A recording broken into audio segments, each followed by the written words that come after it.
I thought I was alone. The city outside my window was unusually quiet for a Friday night. Just a distant buzz of cars, the occasional dog barking somewhere down the street, and the soft flicker of neon signs from the corner store. I'd only moved into this apartment a few days ago, and the unfamiliar still clung to every corner. The smell of fresh paint, the creak of the floorboards beneath my feet, and the hollow echo of my own footsteps. Before I continue with the rest of the story, kindly do me a little favor. Please hit the subscribe button, give this video a thumbs up, and don't forget to comment your favorite part of the story below. I love reading your thoughts and reactions. They truly keep me going. Now, allow me to take a moment to appreciate you. Yes, you. Each one of you is a pillar of strength, color, and courage. This journey wouldn't be possible without your love, your voice, and your presence. You are making the queer community proud, and I see every one of you. Your support is not just a number. It's a movement. It's light in the dark. It's love, loud and unashamed. So from the bottom of my heart, thank you for standing with me. Thank you for being you. Now back to the story. Tonight, the silence wasn't comforting. It pressed down on me, thick and heavy like a weight I couldn't shake. I'd spent most of the evening unpacking, putting away the last of my things, trying to convince myself that this small, bare room could one day feel like home. But there was an ache in me, a craving for something I couldn't quite name. Maybe it was just the loneliness talking, or maybe something deeper, more restless. I moved slowly, peeling off my shirt, feeling the cool air touch my skin. The apartment was dim, only the street lamp outside spilling faint light through the blinds. Shadows stretched across the floor and walls, making everything look softer, more intimate. I settled on the edge of the bed, heart beating a little faster than usual, and let my hands explore, tentative at first. The sensation was simple and pure, just me, my body, and the quiet of the room. I closed my eyes and breathed in, trying to lose myself in the moment. But then, a sound, a sharp click, the unmistakable twist of a key turning in a lock. My eyes snapped open. The door creaked slowly, pushed inward by a hand holding a set of keys and a worn toolbox. The landlord. He was standing there, framed by the dim hallway light, eyes wide but steady. I was caught, completely exposed, hands down, heart pounding in my ears. I wanted to scramble for my shirt, to cover myself, to disappear into the floorboards. But instead, he stepped inside quietly and closed the door behind him. That simple act, shutting the door, felt like a seal, a promise that he wasn't going anywhere. And suddenly, the apartment felt even smaller. We didn't say a word at first. I stared at my hands, feeling the heat rise to my face, while he leaned casually against the wall, eyes never leaving me. There was no judgment in his gaze, no mockery, just calm, steady observation. "Sorry," I finally managed to whisper, voice cracking. "I didn't expect you." He gave a small, almost knowing smile. "I have keys," he said simply, and apparently perfect timing. There was something in his tone, light, almost teasing, but also unshaken. It unnerved me. I wanted to ask him to leave, to give me privacy, but the words got caught in my throat. Instead, I just sank back on the bed, awkward and vulnerable. He moved a little closer, still careful not to crowd me, but close enough that I could feel the heat of his presence. "Don't worry," he said softly. "It's not the first time I've seen something like this." The word surprised me, not because he was so blunt, but because there was no shame in them, only acceptance. For a moment, all I could do was look at him, the landlord, the stranger, the man who caught me with my hands down. And instead of walking away, he stayed. He didn't move for a while, just stood there, a quiet shape against the dim hallway light, like he was deciding whether to speak again, or maybe waiting to see if I would. I wasn't sure what to do with my hands. They were still resting awkwardly on my lap, as if they were caught in some act of betrayal. My skin burned with a kind of embarrassment that settles deep in your chest and refuses to leave. But beneath it, there was something else simmering too. Something darker, warmer, and much more dangerous. Curiosity. He finally broke the silence with a breath. Not a sigh, not a laugh, just breath. Steady, measured. "I didn't mean to walk in," he said, voice low and a little rough, like someone used to saying less than he felt. "I was just here to check on a wiring issue in 3C. Thought you weren't home." I nodded, not trusting my voice. "I didn't expect," he trailed off, eyes flickering to mine, then away. "Well, that." The way he said it didn't feel lewd. It wasn't crude or hungry. It was something else. Like he'd stumbled onto something intimate.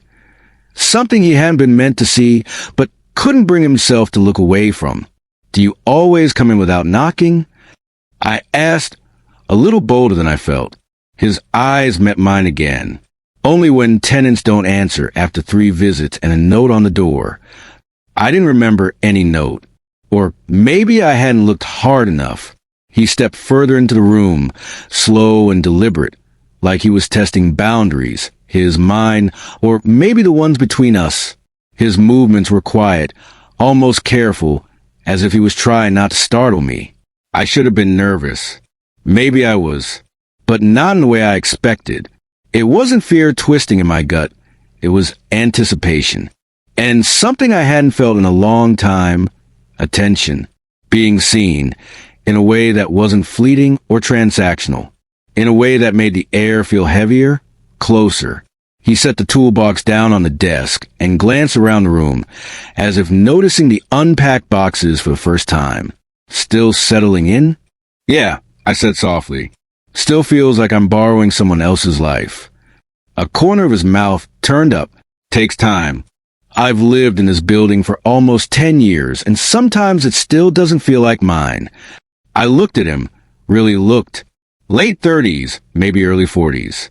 Tall, broad-shouldered, but with a kind face. Weathered, practical. The kind of man who probably fixed everything with his own hands and rarely asked for help. His t-shirt clung slightly to his chest, a little damp from the June heat. His forearms streaked with faint lines of sawdust or drywall. There was something grounding about him. Real. And I couldn't ignore how my pulse jumped when he leaned slightly closer. "You good?" he asked, his voice a little quieter now. "Want me to leave?" I didn't answer immediately, because the truth was, I didn't want him to. I should have, but I didn't. He saw everything, and instead of walking away, he stood still and offered me space to breathe, to be embarrassed, and still to be wanted, even just in the way his eyes softened when he looked at me. "No," I said finally. My voice came out like a whisper I hadn't meant to share. "You don't have to." He held my gaze for a beat longer, then nodded. "I won't then." And just like that, something shifted. He didn't touch me, didn't move closer than what was appropriate. But somehow, the air around us thickened. Electric, loaded, like we both stepped onto a bridge we hadn't meant to build, but weren't ready to leave. The shadows flickered across his face as the wind moved through the blinds, and for the first time in a long while, I felt strangely safe, and watched, and maybe even wanted. He didn't sit. He didn't need to. He stood by my desk, arms crossed now, watching me with the kind of stillness that said more than words ever could. I sat there, still on the edge of the bed, shirtless, heart trying to calm itself down, but failing miserably. The air between us held weight. I glanced at the floor. "So, wiring issue?" He gave a half chuckle. "Not anymore, I guess." I smiled nervously, but it felt good to do it, like he was offering me something small but necessary, a return to normal, without pretending that normal hadn't just been shattered by the sight of me touching myself and freezing like a deer in headlights. His voice softened again. "You don't have to explain. Not to me." That hit harder than I expected. I looked up. There was something in his expression, like he'd been there, like he'd once sat in a room just like this, with the lights low and the silence louder than anything, craving something real. A hand, a glance, a body that didn't flinch. The comfort of being seen and not judged. It's been a while, I admitted, before I could stop myself. He didn't ask how long, didn't ask why, just nodded, as if that was enough. Then, quietly, he said, "Sometimes silence is louder when you're not used to sharing space with someone anymore." He wasn't wrong. I pulled my knees up, arms hugging around them, and for the first time since he walked in, I didn't feel exposed. I just felt present and strangely understood. "You live alone?" I asked. He hesitated. "Used to. Not anymore." A pause. I didn't push. He leaned back against the wall, arms dropping to his sides. "You got good taste in music," he said, gesturing toward the small speaker on the bookshelf. I'd forgotten it was even playing, just soft jazz, subtle background noise for my restless night. I wasn't sure anyone still noticed jazz. He smiled faintly. "Only people who feel too much do." The way he said it made my chest tighten. Because that was me, feeling too much. Always. There was a moment when he looked like he might say more, but instead, he let the quiet stretch. And in that space, something shifted. Not in a sudden, dramatic way, but like the soft movement of a tide rolling in. You don't realize you're surrounded until you're already waist deep. His eyes flicked to my bare chest again, quickly, like he hadn't meant to, but there was no shame in it. And I didn't move to cover myself. Something between us felt unspoken, but no longer uncomfortable. I swallowed. I should be more embarrassed than I am. His brows lifted slightly. "You don't need to be. I think we've all been caught at some point." "Have you?" A brief silence. Then, once. He didn't elaborate. And that only made it feel more intimate. "Were you alone?" I asked before I could stop myself. He didn't answer right away. But then his voice lowered, rougher now, a little deeper. "Not when it happened, but I was afterward." That landed with a thud in my chest. There was a whole story in that sentence, and none of it was mine to ask for. But still, it made me want to offer something back. Maybe even myself. His gaze held mine, and I felt it again. That pull, that tension. It wasn't just about what he'd seen or what I'd done. It was about the fact that he'd stayed, that he'd looked, and that somehow in all this, I didn't feel small or ashamed. I felt human and connected. He moved toward the door, fingers brushing the handle, but he didn't turn it. Instead, he looked back over his shoulder. "Do you want me to come back tomorrow?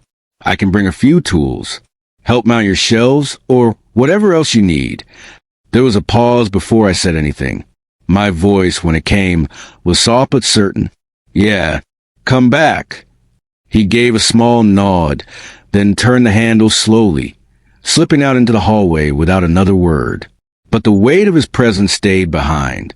And as I lay back on the bed, the air still warm from where he stood, all I could think about was his voice and how he said, "Not when it happened, but I was afterward." Somehow, I knew, whatever tomorrow brought, it wouldn't be just tools he came back with. The next day moved like a dream I wasn't sure I wanted to wake up from.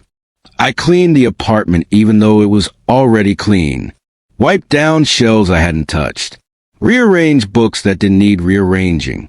I must have changed my shirt 3 times before finally settling on something casual. Too casual? Too try hard? I gave up and settled on simple. Comfortable. Open-necked. It wasn't a date. At least, not officially. But every time I heard a noise in the hallway, my heart jumped like I was 16 again, and about to open the door to something dangerous. Or something important. At exactly 2:03 p.m., there was a knock. Not the jingle of keys. A knock. Like he wanted me to be ready for him this time. I opened the door slowly, trying to appear unbothered.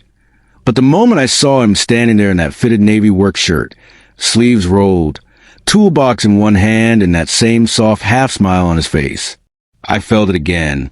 That shift, that slow, grounding thrum in my chest. "Still want help?" he asked. "Yeah," I said. "Come in." He stepped in, and again, the air seemed to fold around him. Not in a suffocating way, but in that quiet way certain people seem to carry calm with them. Like gravity. Like weather. I showed him the shelves I hadn't mounted yet.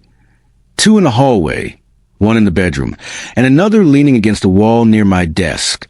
He nodded at each one, like he was memorizing them.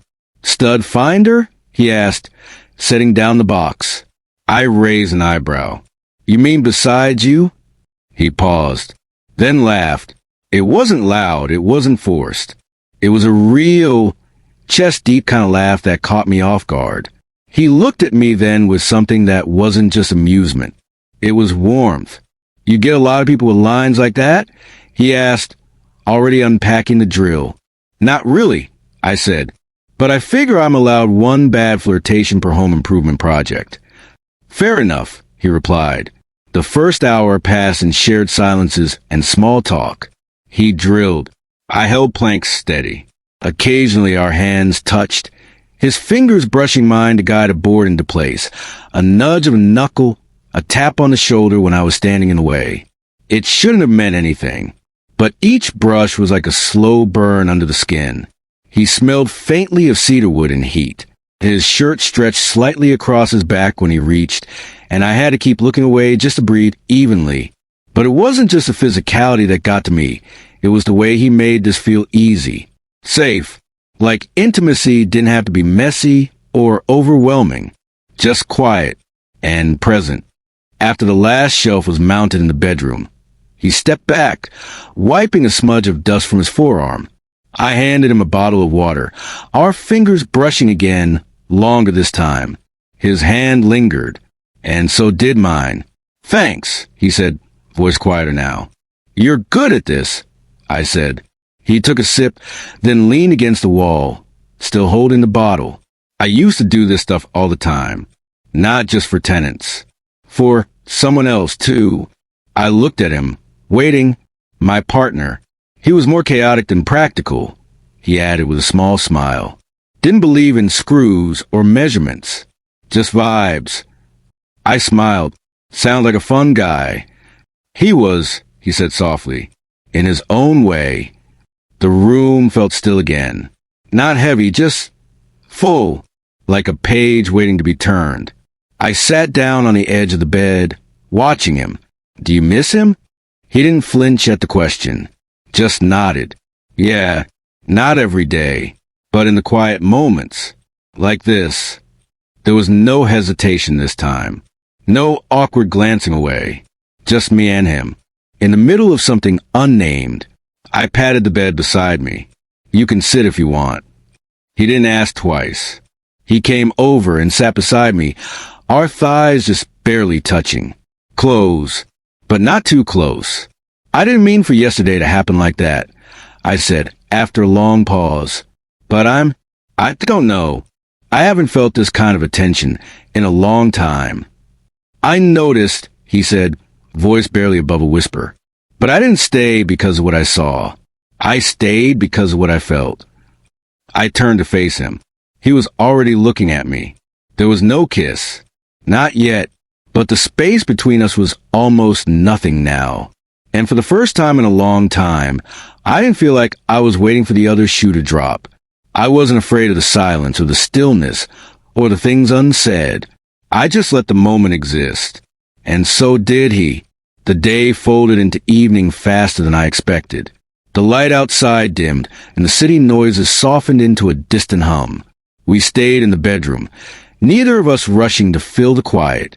He was still sitting next to me, his presence heavy but gentle, like the warmth of a late summer breeze you don't want to let go of. I watched him, tracing the lines of his jaw by the soft lamplight, the way his eyes caught the shadows, like he was holding on to something he wasn't ready to release. Do you always work this late? I asked, my voice low, unsure if I wanted to break the fragile calm. Only when I get pulled in, he replied, looking at me with that half smile again. Or when the company's good. My heart skipped, and I looked away quickly. I could feel his gaze on me, steady and unblinking. The air shifted. I shifted too, inching closer, not consciously, but like something magnetic was pulling us together. His breath hitched, a subtle catch, and suddenly the space between us felt impossibly small. Our knees brushed. I didn't pull away. Instead, I reached out, barely, my fingers resting lightly on his wrist. His skin was warm, a little rough under my fingertips, and it sent a ripple of something unfamiliar through me. He didn't move. He didn't pull back. Instead, he lifted my hand slowly, pressing a kiss just above my knuckles. It was the softest, most reverent gesture, like he was acknowledging not just the touch but everything behind it. The fears, the longing, the years of loneliness. I swallowed hard. I wasn't expecting this. I whispered. Neither was I, he said. His eyes met mine again, deeper now, something unguarded and real. Do you want me to go? He asked quietly. No, I said before I even thought about it. Stay. The words hung between us. He nodded once, slowly, and then leaned back, resting his head against the wall. We sat like that for a while, just breathing in sync, letting the quiet wrap around us like a shield. I wanted to say more, but words felt cheap compared to the honesty of the moment.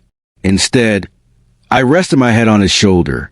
He moved his hand from mine and tentatively wrapped an arm around my back. The softness between walls wasn't just the space in my apartment anymore. It was a space growing between us. Fragile, new, promising.